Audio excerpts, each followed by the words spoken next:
So this video could cause severe ontological shock. This is a disclaimer. Never done this before, but I'm doing it because this one warrants it. Not being dramatic. If you're not ready for your entire belief system, your understanding of humans and our place on Earth and our history to be shattered, do not watch this video, and I'm being very serious. For the rest of you, let's go for a little ride. Our government has come out, even under oath, and said that they have no evidence that we are dealing with extraterrestrials. And I believe them. I didn't used to. Now I do, and this is why. My research has concluded this. The two most common encounters on Earth are the Greys and the Nordics, okay? The Greys are future humans. They are a synthetic AI fusion. We will table that for this video. What we're going to talk about are the Nordics, which are also future humans. In the future, they had to escape. At this point, they realize they can't escape physically because they're contained in this holofield. They're contained in the solar system. The only way to escape is to actually graduate spiritually, to ascend up. They can't for some reason. So they must escape because of things going on Earth. They escape to the past. Our ancient humans are the Atlanteans. They established a place called Atlantis. It means the land of Atlas. They came from the future. They went back in time because they had developed time travel. Time travel is basically just anti-gravity. Once you manipulate gravity, you also manipulate time. Space and time are intertwined. Okay. They went back in time. They established Atlantis to escape their future debacle that they got in. Okay. Now, as we go through time, what do we see? This is what led me to this. There's a cyclical cataclysm. Something happens every so many years that wipes out basically all of humanity. But right before it happens, just like with Noah, that's the most famous one, so we'll talk about that. Somebody comes and says, hey, this is coming. Flood's coming, man. Build a boat. Gives them all the information. How did they know? Okay? How do they know what's coming and how they know how to survive? And then after the flood, after every cataclysm, these beings come, tall, long hair, beards, carrying a bag, and they reseed civilization. So before a cataclysm, they save a certain amount of people. After a cataclysm, they make sure that those people survive and thrive. Why? They don't care so much about the individual person. They don't care if you're happy or healthy or get that raise or anything, but they damn sure don't want humanity to get wiped out. Because if we cease to exist, they cease to exist. They're future humans. That's why they need us. Pretty serious vested interest there. Okay, that's wild. Now, when we look at ancient,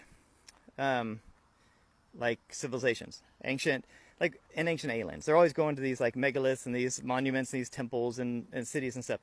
And they're very advanced, extremely advanced. I mean, cosmologically, architecturally, mathematically, engineering-wise, so advanced. There's so many things they did tens of thousands of years ago that we can't do today.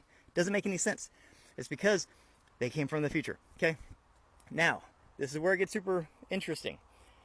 They also put Easter eggs. They put breadcrumbs in to all of these civilizations. They built these giant monuments. They built these pyramids. They built all these things because they're leaving clues for themselves. They know when they see that statue of the bearded guy with the bag, that's them.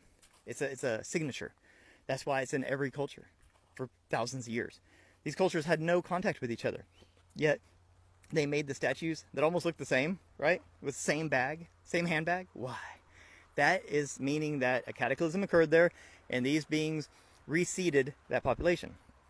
They have to make sure humanity survives, period. But it's like, okay, think about it this way.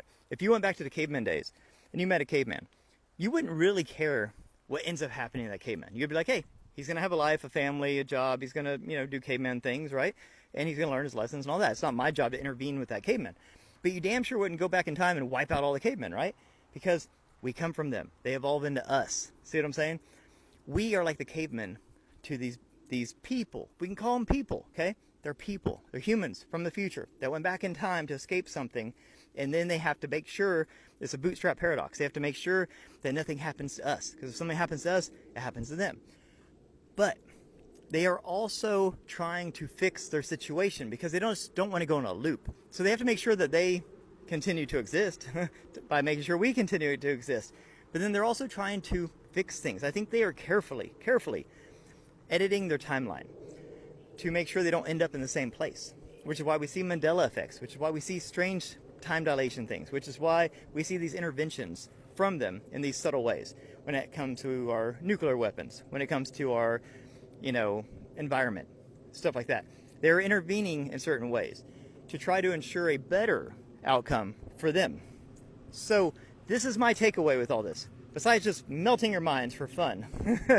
And remember, disclaimer again, this could all be just wrong. I could just be a crazy guy in the woods, for damn sure, right? I'm learning constantly, but this is where my research has led me now.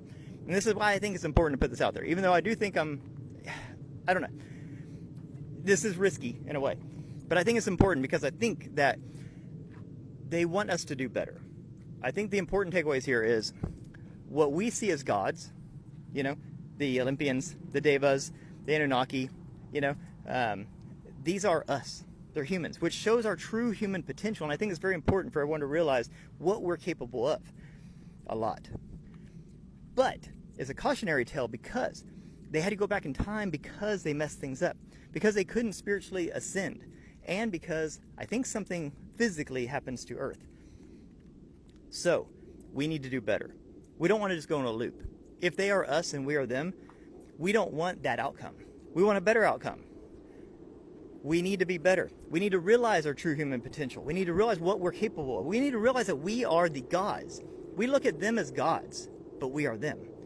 That is our potential. But we have to use it in the right way. We have to take care of this planet. We have to take care of each other. We have to be better so that we don't end up the way they ended up. And I think that's why they're coming back, to make sure that we don't just go in a loop. So, of course, they're ensuring our survival so that they don't cease to exist.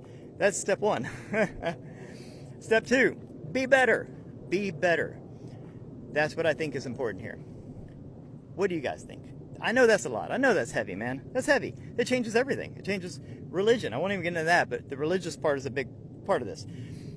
It changes everything, okay? Changes what we think about a human, our history.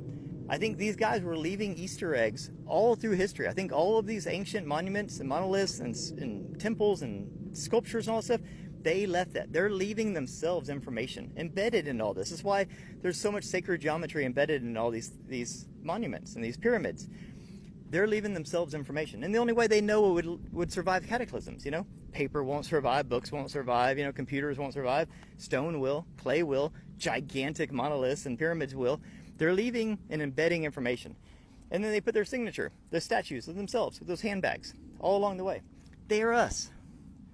That is our potential. That is what we are capable of. So much. We're capable of so much. But we're also capable of so much destruction. That's the cautionary tale. Let's be better. Let's make sure we don't just go in a loop.